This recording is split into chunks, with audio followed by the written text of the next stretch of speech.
Preview. Assalamualaikum warahmatullahi wabarakatuh. Selamat siang dulu. Rasanya senang banget untuk siang hari ini kembali Win bisa ada lagi di dekat Panjenengan. Pak Akrom Mahameru Pro Madu Pahit. Di situ ada propolis, sambiloto, kemudian madu hitam dan juga brotowali. Propolis dan juga madu hitam ini beda ya Pak Akrom ya? Beda Mbak.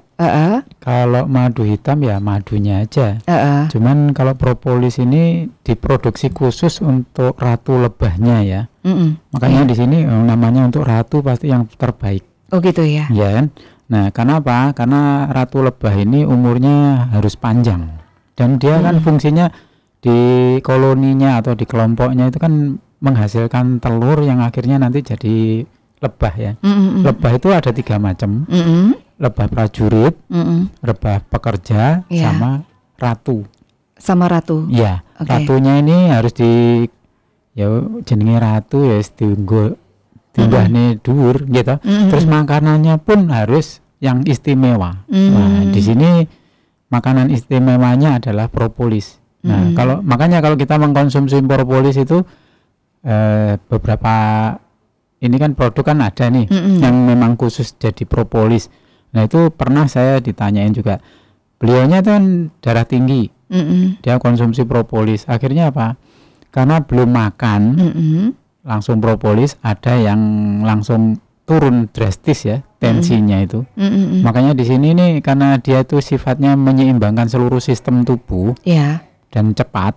Nah, hati-hati juga. Tapi kalau kita sudah makan terus mengkonsumsi propolis ya pokoknya ada makanan sedikit ya. Kalau lah habis minum propolis itu sebaiknya dilanjutkan dengan makan. Kalau lah pagi ya segera sarapan supaya nggak kosong. Nah, itu nanti repotnya di situ. Tensinya ngantuk koyok ngantuk. Ngantuk. Iya, padahal tensinya turun. Oh gitu. Begitupun dengan orang-orang yang kencing manis, Mbak. Itu ngedrop bisa itu. Kencing manis ya? Ya, gula darahnya itu bisa ngedrop efek dari propolis. Makanya di sini karena dia merangsang sistem tubuh itu bekerja aktif ya. Nah, kalaulah untuk kencing manis itu kan pankreasnya itu kan menghasilkan insulinnya menurun. Atau tidak efektif. Nah, di sini dikasih propolis, akhirnya dia meningkat.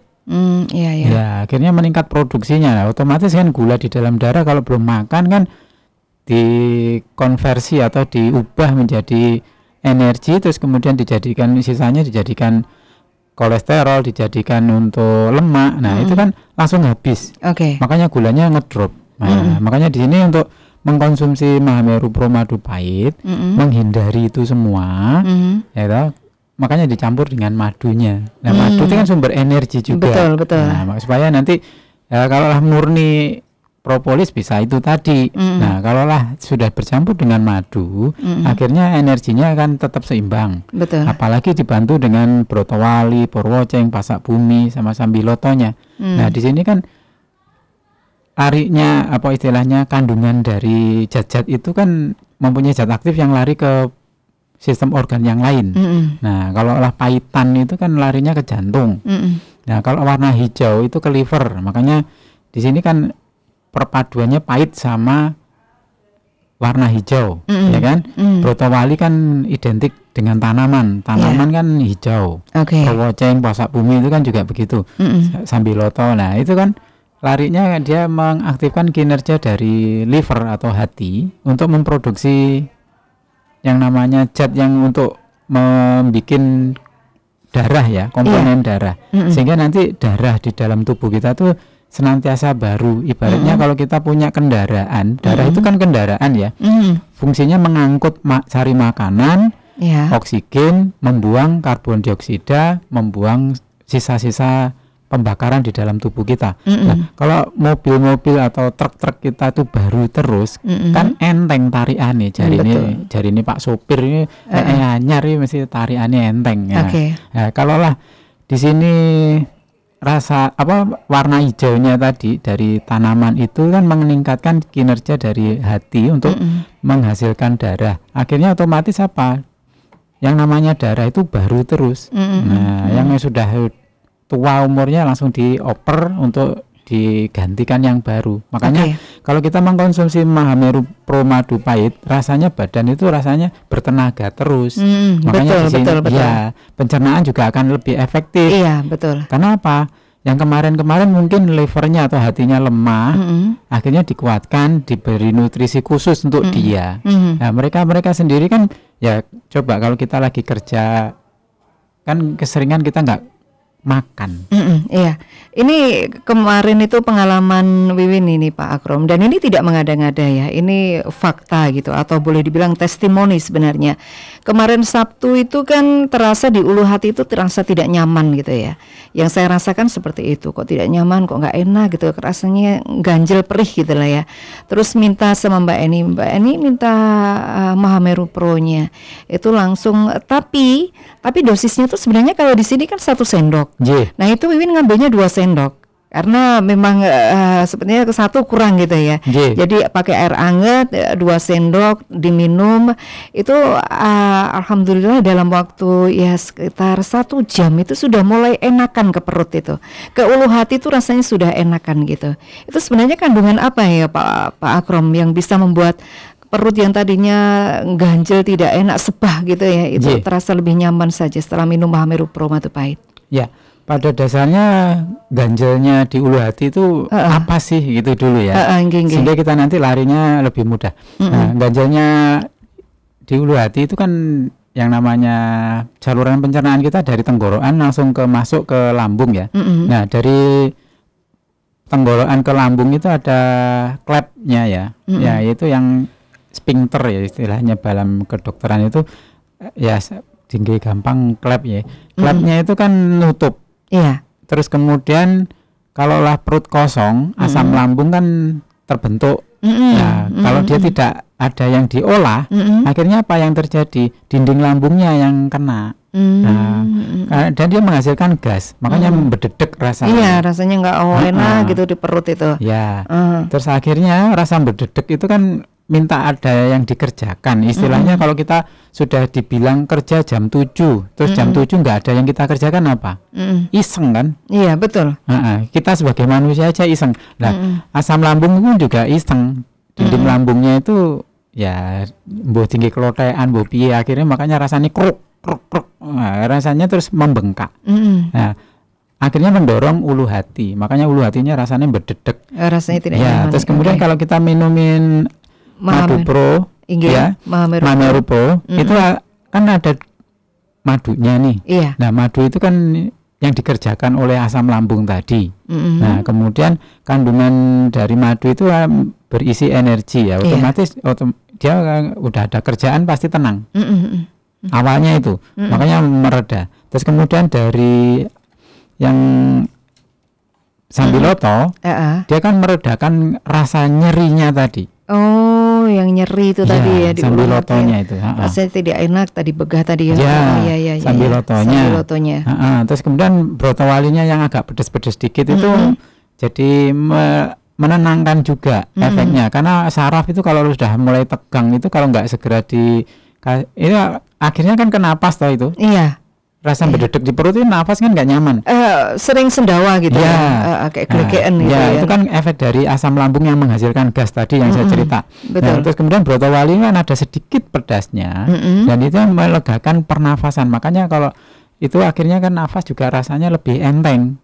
Nah, dari brotowali itu ada kandungan yang mengarah ke paru-parunya. Makanya begitu rasa nyerinya diredam oleh Sambiloto, terus akhirnya brotowalinya naik ke paru-paru karena di lambung itu dalam tempo yang cepat ya 15-an menit itu sudah ada yang sudah dipakai oleh tubuh. Makanya tunggu aja 15 menit sampai 1 jam itu nanti akan lebih merata kalau 1 jam ya. Nah, makanya di sini energinya terbentuk, sudah dapat ya kan, kemudian propolisnya juga menyeimbangkan sistem hormonal di tubuh kita.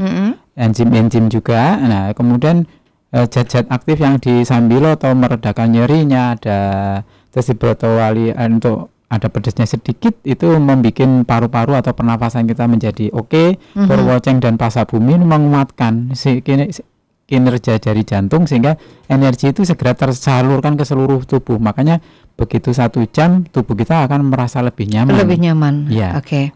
Itu tadi ya. Jadi monggo silakan untuk panjenengan yang punya gangguan pencernaan, dan ini bukan bukan promo bagaimana enggak, tapi ini testimoni fakta yang dialami oleh Wiwin gitu ya. Kemarin terasa tidak nyaman perut hari Sabtu itu setelah diminumi, cuma ya itu tadi sebenarnya kalau diminum 2 sendok itu ini sudah menyalahi aturan, tapi nggak apa-apa ya Pak Akrom ya? Nggak apa-apa. Nah, karena kan tiap orang sebenarnya beda-beda Mbak. Oh gitu ya. Daya serapnya itu kan beda. Iya. Nah, kalaulah orang ya biasanya udah makan sedino ping telu kok dikurangi. Ya, gemeter gitu ya. Gemeter ya, iya itu.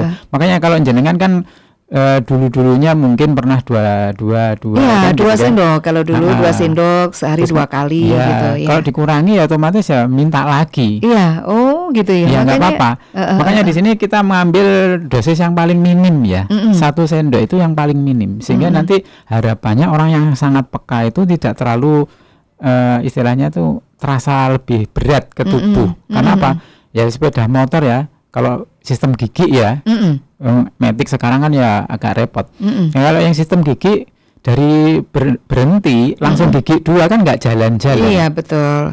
Nah makanya harus gigi 1 terus kemudian ditambah lagi. Makanya kalau kita langsung digeber ya nggak jalan, tubuh kita malah ndrodok rasanya. Betul. Nah makanya di sini diberikanlah suatu dosis yang paling rendah, yaitu 1 sendok. Sekali konsumsi. Ini ada dari Bu Istiqomah yang ada di Serengat ya, mau tanya. Saya itu termasuk penggemar atau yang suka banget makan kacang dan juga melinjo. Waduh. Tapi untuk sekarang itu belum merasakan apa-apa, masih enak-enak saja. Bagaimana nanti kalau semisal usia lebih dari 40 tahun, apakah perlu dikurangi untuk makan seperti ini? Silakan. Terima kasih Bu Istiqomah di Serengat, Pak Akrom, bisa dijawab. Untuk kacang orang-orang rata-rata takutnya apa? 1 asam urat. Asam urat. Gitu. Melinjo juga gitu, emping gitu ya. Tapi memang ada loh yang linu-linu ya kalau makan emping terutama ya Pak Akrom ya. Jadi di sini ini karena dia terbentuk asam uratnya lebih cepat, dan asam urat itu enggak diperlukan banyak ya, sangat sedikit ya diperlukan di tubuh. Ya, makanya untuk perempuan kan 6 ya. Kebutuhannya normalnya 6. Kalau di bawahnya sih nggak apa-apa, tapi nggak mungkin sampai 0. Nah, kalau di atas itu kebanyakan. Kalau laki-laki 7. Ada yang tiap laboratorium kadang-kadang punya referensi sendiri-sendiri. Ada yang 7,2, ada yang 7,6. Nah, kita ambil yang pas-pas saja lah ya, 6. Kalaulah untuk perempuan itu kalaulah ginjalnya untuk membuang sisa yang namanya asam urat itu masih bagus, ya otomatis makan seberapa pun nggak akan ada masalah, karena ginjalnya Nah, saat bertambahnya usia, kemudian makanan-makanan yang kemarin-kemarin itu berat-berat ya, kayak awake dhewe lek wis kerja terus-terus dimpeng-pengan terus suwi-suwi kan dalam 1 hari kan pasti menurun. Isuk sampai awan wis kerja berat, sore ya pasti loyo. Walaupun kita sudah makan. Nah, tubuh kita juga begitu, organ-organ. Kalaulah masa mudanya sudah makannya semerawut, ngawur, akhirnya ya di usia 40 akan cepat terasa. Tapi kalau dari mudanya itu teratur makannya, dalam artian menjaga pola makan, menjaga apa yang dimakan, sampai 50 biasanya oke-oke aja. Oke-oke aja. Iya, makanya untuk Mbak Istiqomah ini ya mulai sekarang ya walaupun seneng ya ojo los-losan lah ya. Saya sarankan begitu. Terus kemudian mengkonsumsi antinya juga. Anti. Iya, antinya adalah madu Mahameru Pro. Kenapa? Di sini akan membantu kinerja dari ginjal membuang.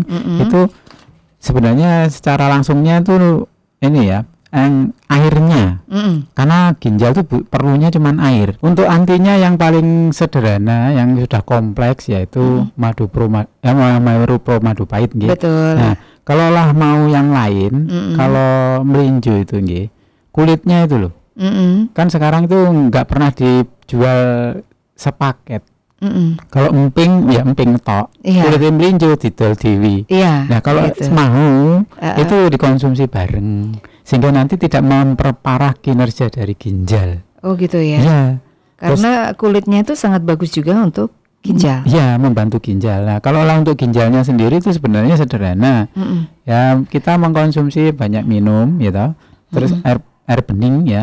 Terus kemudian kalau mau nyari akarnya alang-alang ya, sepanjang kelingking kita ini 3 ruas itu 3 biji ya, itu nanti digodok 5 menit tapi nunggu umup dhisik nggih. Mendidih dulu baru dicemplungkan. Nah, setelah itu disaring diminum ya. Ini untuk menjaga ginjal. Oke. Nah, kalau yang itu kan nyari-nyari dusir-dusir nggih, istilahnya golek oyote alang-alang. Lek ora yo lek tumbas janten niku. Nek tinggi tinggi masak bening, sayur bening gitu nggih.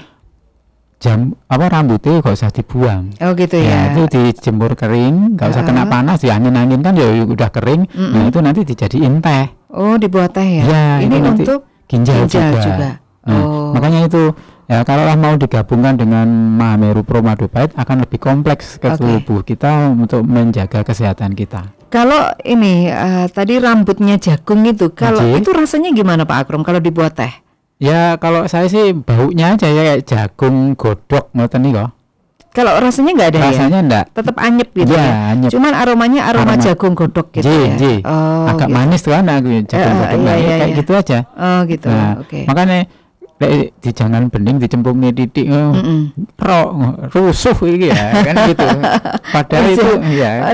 Padahal penting juga ternyata di dalamnya itu ya, nggak apa-apa ya. Pemokatutan gitu nggak apa-apa ya sebenarnya kalau kita nyawur bening. Terus gini kadang kalau kita pinginnya kulitnya melinjo itu kan bisa dimanfaatkan untuk menjaga ginjal tadi ya. Pengolahannya ini juga penting loh Pak Akrom. Kalau banyak ibu-ibu itu kan dibuat lodeh nanti kuentel banget santannya kan ya podo gorong gitu ya. Makanya itu yang kita harus bijaksana di situ ya. Kalau dipakai eseng-eseng itu kan masih nggak apa-apa lah. Sayur kayak kasih tempe, kecap itu kan masih enak. Nanti kalau sudah gitu sayurnya kuentel, blendrang bisa. Ya itu nanti ginjalnya ya ginjal jadinya. Makanya hati-hati juga. Oke. Untuk TB tulang atau tuberkulosis yang menyerang tulang, daerah mana yang sering kena? Dari pengalaman saya yang paling sering itu di tulang belakang, terutama di pinggang. Pinggang? Ya. Rasanya? Ya. Secara umum? Secara umum kayak boyoan wae awale. Pegel. Tapi gitu. makin lama makin lemah, tidak bisa duduk, akhirnya pinginnya tiduran. Dan itu ya berat awalnya, tapi lama-lama ada nyerinya juga. Kenapa? Yang dimakan adalah tulangnya. Tulangnya itu kayak kropos ngoten nggih. Kayak lek wesi iki malih neyeng. Kandel. Nah, itu kalau di ronsen tuh kelihatan tulangnya itu enggak kelihatan bersih ya. Kelihatannya tebal putih gitu ya. Nah, itu nanti kalau tindakan di rumah sakit selain mengkonsumsi obat anti TB-nya, ya itu nanti operasi, dikerik nggih. Gampangannya ngomong dikerik. Dikerik ya. Dan sampai itu segitunya. Iya. Dengan alat atau gimana itu Pak Akrom? Operasi ya. gitu Jadi nanti dikerik itu prosesnya sangat lama. Paling ya kalau lah memang mengenai 2 ruas itu paling ya 2-3 jam. 2-3 jam. Iya. Tapi kalau lebih dari itu ya bisa berjam-jam ya. Soalnya bukan hal yang mudah yang melakukan itu. Karena saraf-sarafnya di pinggang kan banyak. Iya. Nah, itu nanti salah-salah ya lumpuh. Makanya di sini nih ya sebaiknya kita menjaga. Untuk menjaganya di sini adalah karena TBC itu masuknya itu kan lewat pernafasan ya awalnya. Kalau paru-parunya oke ya, dia lari ke dalam lagi tanpa pengawasan, akhirnya ke ke tulang. Ada juga yang ke sumsum masuk ke otak ya. Cairan di otak itu meningitis akhirnya. Nah, yang meningitis di sini tidak hanya dari TBC ya, ada juga dari virus meningennya sendiri. Nah, untuk yang dari tulang tadi kan udah tahu ya larinya kemana. Selain dari itu ke tangan juga bisa. Ke tangan ya. Biasanya menyerangnya tuh deket daerah-daerah sendi ya. Kalau di tangan tuh bengkaknya luar biasa gede. Oh gitu ya. Saya pernah merawat orang yang di siku, sikunya bengkak. Katanya sih awalnya kebentur, tapi setelah di ronsen kemudian dilakukan penelitian yang lebih lanjut, ternyata kesimpulannya dari dokter itu TBC tulang. TBC tulang. Ya. Terus kemudian mengkonsumsi obat anti TBC-nya itu rutin. Kalau saya sendiri kan waktu itu juga kena juga. Kenapa? Di rumah sakit itu pasiennya 70% itu TBC macam-macam. Dan itu menular ya Pak? Sangat menular karena dari pernafasan, Mbak. Iya. Waktu itu saya nggak ada batuk, tapi saya merasa wah ini pasienku ki 70%. Iya. 70% ki penyakitnya TBC kabeh. Mbok TBC paru-paru, ada yang tulang, ada yang ke perut juga, perutnya buncit, isinya ya cairan tok. Terus kemudian ke meningitisnya juga. Nah, itu 70%, Mbak, selama kurang lebih itu 1 tahun. Pasiennya mengukur TBC tok koyok-koyok. Nah, gitu. Dari itu akhirnya kondisi saya kan harus fit terus. Ya mau nggak mau ya kecapean juga lah. Akhirnya wah aku kok merasa nggak nyaman. Nggak nyamannya itu apa? Di saat sudah panas banget ya. Ngurip ning Jakarta iki ya panas kayak ning Surabaya ngono kae. Malah melebihi ya. Terus tapi rasa mendadak beberapa detik itu kedinginan saya. Wah, iki. Nah, akhirnya iya, itu enggak ada rasa batuk, enggak ada. Yang lain-lain enggak ada, seperti infeksi yang lain sampai panas enggak ada. Cuman itu tok. Beberapa kali itu saya, panas-panas kok aku kademen. Ya, gitu ya. Gejalanya itu ya. Mangan ya oke-oke wae nggih. Tapi yo lama-lama makan itu makin tidak selera. Nah, kemudian saya periksakan lah. Periksa, waduh. Ternyata kan ya ada tanda-tanda ke situ. Terus akhirnya udah dok, aku nyerah, aku siap ya berobat. Ya, saya berobat karena posisi pasien 70% itu selama itu. Akhirnya saya mengkonsumsi obatnya kan standarnya 6 bulan. 6 bulan dievaluasi, oke, berhenti. Karena pasien saya memang luar biasa, TBC-nya banyak sekali itu, ya saya sampai 1 tahun saya untuk antisipasi. Antisipasi gitu ya? Kekambuhannya, kalau kambuh kan repot lagi saya. Akhirnya dievaluasi, tambahin 3 bulan ya, siap dok. Nah, pokoknya siap dok, pasien ini kayak ngomong kabeh. Nah, saya daripada kena otak, daripada kena tulang, nah repot. Nah, akhirnya gitu saya 1 tahun saya mengkonsumsi obat-obatan anti TBC. Makanya di sini harus kita menjaga ya, nah, lingkungan kita nih. Nah, kalau TBC itu biasanya kalau mengkonsumsi obat anti TBC itu 3 bulan itu pasti enak. Saya merasakan sendiri. Kebadan ya? Iya, enak wis mangan, enak wis kabeh enak. Rumangsane wis sehat. Makanya banyak orang yang putus obat itu di situ.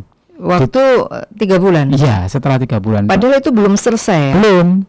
Itu makanya itu kalau yang 3 bulan itu kalau menyelesaikan sendiri ya, dalam artian putus obat. Nah, kuman TBC-nya itu lari, enggak di paru-paru lagi. Nah, kalau larinya itu ke tulang ya jadinya TBC tulang. Kalau ke perut di usus jadi TBC usus. Kalau ke otak ya jadinya meningitis ya. Ya itu. Karena saya ya wis ngerti ilmune, mosok gak genah ya ngobati awake dhewe. Akhirnya 1 tahun saya. Nah, makanya di sini kalau sudah kena TBC tulang jangan putus obat. Makanan yang lain harus disuplai. Karena obat-obatan TBC itu kan dosisnya sangat tinggi, Mbak. Makin kesini makin tinggi. Oh, gitu. Kenapa? Ya? Banyak orang yang putus obat tadi. Nah, akhirnya dosis yang dikasihkan sekarang itu 3 kapsul yang dijadiin maunya 5 titik. Karena orang kan ogah ya, makan 5 itu 5 macam obat itu enggak mau. 5 ya, Pak? Iya. Kalau yang dulu modelnya, tapi sekarang digabung-gabung. Oh, gitu. Jadi ya. kalau pagi itu makan 3, kalau malam makannya cuma 2. Nah, kalau dulu saya pagi itu 5. Pagi 5. Iya, siang 3, ya, sore 2. Iya. Nah, kemudian karena dosisnya digabungkan ya. Kalau pagi cuma 3, terus sorenya 2. Nah, itu karena penggabungan tadi, dan itu dosisnya meningkat, miligramnya itu meningkat. Nah, makanya di sini harus dikonsumsi karena dosisnya sangat tinggi tadi. Yang lemah itu biasanya lambung, sama si liver. Makanya untuk itu kalau pendengar yang punya TBC sudah mengkonsumsi obat TBC tidak boleh berhenti sampai ditentukan berhenti oleh dokter. Terus kemudian tambahi untuk menjaga liver dan pencernaan kita supaya nggak jebol gara-gara obat dosis tinggi tadi. Konsumsilah Mahameru Pro Madu Pahit karena itu sangat luar biasa. Ini Mahameru Pro Madu Pahit untuk melindungi liver, melindungi ginjal, melindungi lambung. Karena dosis tinggi itu tadi ya nanti jenengan selesai TBC-nya livernya klenger, ginjalnya ginjal ya, karena kan? Terus itu ya. Ya dosisnya tinggi. Makanya di sini harus kita barengi ya, istilahnya ya. Setelah pagi konsumsi Mahameru Pro Madu Pahit 1 jam setelahnya, itu ya. Nah kalau TBC untuk yang tadi ditanyakan untuk kaki ya, untuk kaki yang tadi yang saya bilang di persendian biasanya. Kalau enggak di pergelangan kaki ya di lutut, ya, atau mungkin di selangkangan. Selangkangannya tuh saya pernah menerima itu di sendi pangkal paha ya. Kok aneh-aneh ya Pak ya ternyata ya. TB mengerikan kalau kita di rumah sakit itu gitu ya. Macam penyakit ada. Iya. Nah makanya bengkaknya itu lutut itu ya. Atau pergelangan. Waktu itu saya temu di lutut sama di pangkal paha. Pahanya itu gede sebelah itu 2 kali lipat Mbak pahanya. Paha kan ukurannya wudhunya kan podo. Lah kuwi loh, yang waktu itu yang kanan. Gedenya luar biasa. Dan ternyata kena TB tulang itu. Iya. Di sendinya tadi. Makanya di sini ya di sendi-sendi itu yang paling mungkin. Siku juga pernah saya menerima. Saya ya awalnya katanya cuma benturan awalnya. Tapi dia setelah dilakukan iya itu. Makanya di sini hati-hati ya kalau ada saudara tetangga yang mengkonsumsi TBC, yang sedang mengkonsumsi obat-obatan anti TBC, di support. Karena apa? Membosankan setiap hari makan obat sampai 6 bulan. Yang pun ya. Iya, tapi kalau sudah 6 bulan itu selesai.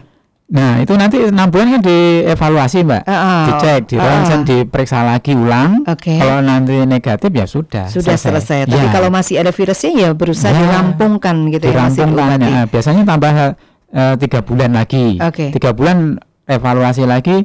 Kalau sampai dengan habis gitu ya. Kalau saya waktu itu ya wis Pak. Dok, pokoknya saya beres 1 tahun enggak apa-apa saya bilang. Apakah kalau sakit TBC itu cenderung orangnya kurus Pak Akrom? Enggak juga ya? Juga. Ada yang gemuk tapi dia terkena TBC ya. Nanti berangsur-angsur kurus gitu kah? Iya, betul. Karena batuknya itu ya? Ya kalau lah memang dibatuk ya batuk. Tapi yang saya terima itu yang TBC tulang itu rata-rata orangnya enggak ada yang kurus ya. Gemuk-gemuk gitu ya? Ya normal lah ya. Normal ya. Oh gitu. Yang gemuk nggak ada sih. Normal, rata-rata normal. Kemarin dulu itu ya karena penemuannya semakin oke ya waktu itu ada dokter yang ya memang joinnya sama luar negeri kuat. Nah dibelikan ya harus ganti tulang gitu. Sampai ganti tulang itu. Oh gitu karena ya. Habis tulang belakangnya. Karena kena TB itu virusnya itu ya. Iya. Nah itu beliaunya ya operasinya ya luar biasa lama itu. Assalamualaikum Mbak Wiwin dan juga Pak Akrom. Saya mau tanya, akhir-akhir ini kaki saya yang kiri dari betis sampai telapak kaki, kalau habis duduk buat berdiri pasti kesemutan. Sampai kira-kira tuh 5 menit baru bisa jalan. Makanan apa yang harus dihindari Pak Akrom atau nuwun? Untuk yang tadi sudah cukup ya. Kalau Mbak Siti Aisyah kan 2 sendok nggak kuat 1 sendok. Yang penting gitu ya. Kesemutan itu kan tanda bahwa pembuluh darah kita itu ada gangguan. Karena mungkin duduknya menekan pembuluh darah. Pembuluh darah yang di pantat itu kan kalau kita duduk kan ketekan sama si otot pantat yang duduk tadi ya. Nah kemudian dia tidak segera membalik. Ya ibaratnya pembuluh darah itu kayak selangnya nggak elastis, nggak lentur. Nah kalau kegencet, akhirnya dia tetap penyet.